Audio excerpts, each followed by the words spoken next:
Uncle मेरी एक बात मानेंगे आप? वो क्या बात है? अंकल मुझे 5 रुपए दे दे।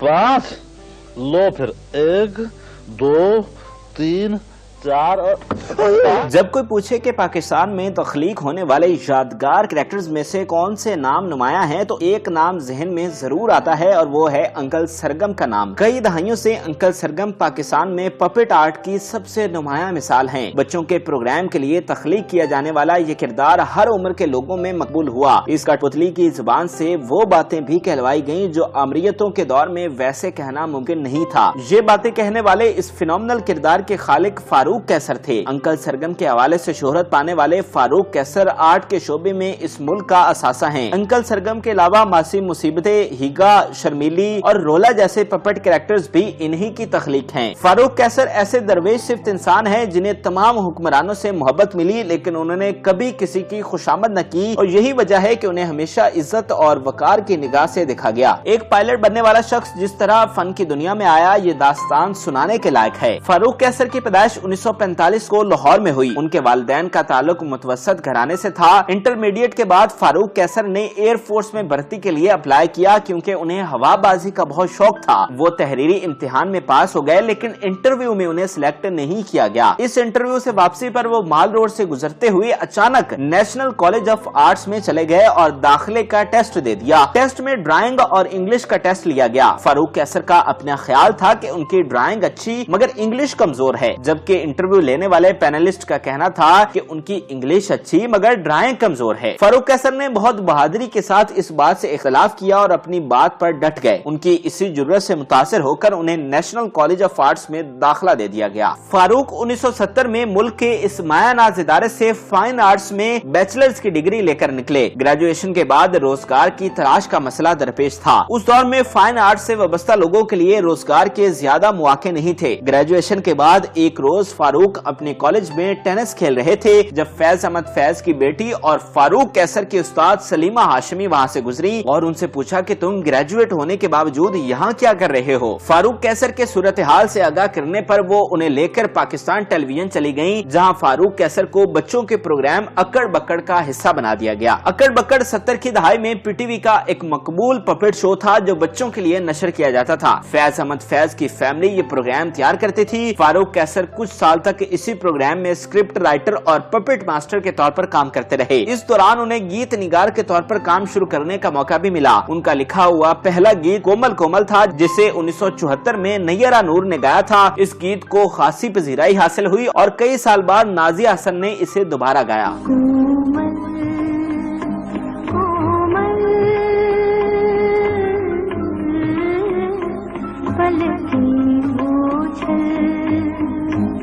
उन्नीस 1976 में वो वतन वापस आया तो पीटीवी पर उन्हें उनका अपना प्रोग्राम कलियां दिया गया। ये बच्चों का प्रोग्राम था जिसका थीम पपेट शो का ही था। इस प्रोग्राम के लिए फारूक कैसर ने अंकल सरगम का क्लासिक किरदार तख्लीक किया। अंकल सरगम के किरदार की शक्ल बनाने की इंस्पिरेशन फारूक कैसर को रोमानिया में अपने एक उस्ताद मोहल्लन लाल के चेहरा देकर मिली थी। मासी मुसीबतें, हिगा, रोला और शर्मीली जैसे किरदार भी इसी प्रोग्राम के लिए तख्लीक किए गए। इस प्रोग्राम और इसके सब किरदारों को बहुत पजीराई हासिल हुई।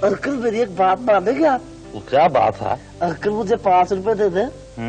5 लो फिर 1 2 3 4 और अंकल सरगम और मासी मुसीबतें के कैरेक्टर्स लंबे अरसे तक टीवी की जीनत बने रहे। इन बज़ाहिर गैर सियासी कठपुतलियों के पर्दे में फारूक कैसर हुकूमत के हवाले से बहुत सी ऐसी तनकीदी बातें भी बहुत खूबसूरत तरीके से कहे जाते थे जो शायद ज़ियाउल हक की डिक्टेटरशिप में नेशनल टेलीविजन पर कहना उनके या किसी और शख्स के लिए मुमकिन नहीं होता था। 1993 में हुकूमत पाकिस्तान ने उनकी खिदमात के एतराफ में सदारती प्राइड ऑफ परफॉर्मेंस से उन्हें नवाजा। इसी साल प्राइवेट टीवी चैनल NTM से उनका प्रोग्राम डॉग टाइम शुरू हुआ। यूं अंकल सरगम एक बार फिर टीवी पर नजर आना शुरू हुए। अंकल सरगम का यह किरदार इस कदर मकबूलियत हासिल कर चुका था कि इसे बार बार मुख्तलिफ नामों से प्रोग्राम तैयार करके टीवी पर लाया जाता रहा। 1995 में पीटीवी के प्रोग्राम सरगम सरगम, 2010 में डॉन न्यूज के किरदार सियासी कलियां और 2016 में पीटीवी के प्रोग्राम सरगम बैक होम अंकल सरगम ही की मकबूलियत के पेश नजर डिजाइन किए गए। टीवी के अलावा अंकल सरगम बेशुमार मौकों पर मुख्तलिफ स्टेज शोज میں بھی شرکت کرتے رہے۔ اس کردار کے ذریعے فاروق قیصر نے سماجی آگہی، سماجی خدمت اور چیریٹی کے کاموں میں بھی بھرپور حصہ ڈالا۔ ان خدمات کے اعتراف میں 2018 میں لوک ورثہ میوزیم اسلام آباد میں انکل سرگم کا ایک ماڈل یا نمونہ تیار کیا گیا، جس کا مقصد فاروق قیصر اور ان کے کردار انکل سرگم کو خراج تحسین پیش کرنا تھا۔ انکل سرگم اور ماسی مصیبتیں جیسے پپٹ کریکٹرز بنانے کے علاوہ گیت نگاری بھی فاروق قیصر کے کیریئر کا نمایاں حصہ رہا ہے۔ وہ بے شمار گیتوں کے شاعر ہیں۔ فاروق قیصر ایک ممتاز اخباری کارٹونسٹ اور کالم نگار بھی ہیں۔ ان کا کالم میٹھے کریلے کے نام سے کئی سالوں سے روزنامہ نئی بات میں شائع ہوتا ہے۔ یہ ورسٹائل آرٹسٹ ماضی میں ڈائریکشن بھی کر چکا ہے اور فاطمہ جناب وومن یونیورسٹی راولپنڈی میں پڑھا بھی چکا ہے۔ میٹھے کریلے، کالم گلوچ، ہور پچھو اور میرے پیارے اللہ کے نام سے ان کی کتب بھی شائع ہو چکی ہیں۔ الغرض فاروق قیصر کی خدمات کی فہرست طویل ہے اور ہمارے پاس وقت کم ہے۔ بظاہر تو اس آرٹسٹ کی خدمات کا خاصا اعتراف کیا گیا۔ ضیاء الحق، بے نظیر بھٹو، نواز شریف، آصف زرداری اور عمران خان سب فاروق قیصر کے آرٹ کے قدردان رہے اور انہیں مختلف موقعوں پر پروگرامز اور شوز کے لیے بلاتے رہے۔ پنجاب کے سابق گورنر لیفٹیننٹ جنرل ریٹائرڈ خالد مقبول فاروق قیصر کے بالخصوص بہت زیادہ مداح تھے اور اکثر انہیں گاڑی بھیج کر بلا لیا کرتے تھے، لیکن اس سب کے باوجود فاروق قیصر کا مزاج درویشوں والا ہے۔ انہوں نے تمام عمر کسی حکمران کی خوشامد نہیں کی بلکہ اکثر حکمرانوں کے ناقد ہی رہے۔ اس کے ساتھ ساتھ انہیں معاشرے سے آرٹ کی بے قدری کا گلہ بھی ہے۔ وہ شکوے کرتے نظر آتے ہیں کہ پاکستان میں تخلیقی صلاحیتیں پروان نہیں چڑھ رہی اور بچوں کے لیے پیش کی جانے والی زیادہ تر انٹرٹینمنٹ باہر سے امپورٹ ہوتی ہے۔ ہمارے اپنے کردار نہ ہونے کے سبب غیروں کے بنائے ہوئے سپر ہیروز ہی ہر طرف چھائے نظر آتے ہیں۔ فاروق قیصر نے ہمیشہ اپنے کام کے ذریعے بچوں کی تعلیم و تربیت اور عام سماج کی شعور اور آگہی کے فروغ کی کوشش کی، جو اب کے شوبز میں کم نظر آتی ہے۔ فاروق قیصر کو آرٹ سے وابستہ حکومتی اداروں کی غفلت اور نااہلی کا بھی کلک ہے۔ ان کا کہنا ہے کہ ملک میں پرفارمنگ آرٹس کی کوئی معیاری درسگاہ ہے نہ پلیٹ فارم۔ یہ سب باتیں وہ حکمرانوں تک پہنچاتے رہے ہیں۔ حکمران بظاہر تو ان باتوں سے اتفاق کرتے ہیں لیکن عملاً ان کے سر پر جوں نہیں رینگتی۔ فاروق قیصر نے زندگی بھر کی جدوجہد کے بعد اپنا گھر بنایا، جہاں وہ اپنی بیوی اور بیٹے کے ساتھ خوشگوار زندگی بسر کر رہے ہیں۔ ان کی شادی 1974 میں ان کی کزن سے ہوئی۔ اب ان کی بیٹی اور بیٹا جوان ہو چکے ہیں اور اپنے پیروں پر کھڑے ہیں، لیکن فاروق قیصر کے کام کرنے کا سلسلہ اب تک جاری ہے، کیونکہ وہ یہ کام صرف پیسے کے لیے نہیں کرتے بلکہ شوق سے کرتے ہیں۔ ہماری دعا ہے کہ اللہ لاکھوں چہروں پر مسکراہٹ بکھیرنے والے فاروق قیصر صاحب کو صحت، تندرستی اور زندگی کی سب خوشیاں عطا فرمائیں۔ جب دیکھو پیسے مانگتا، جب دیکھو پیسے،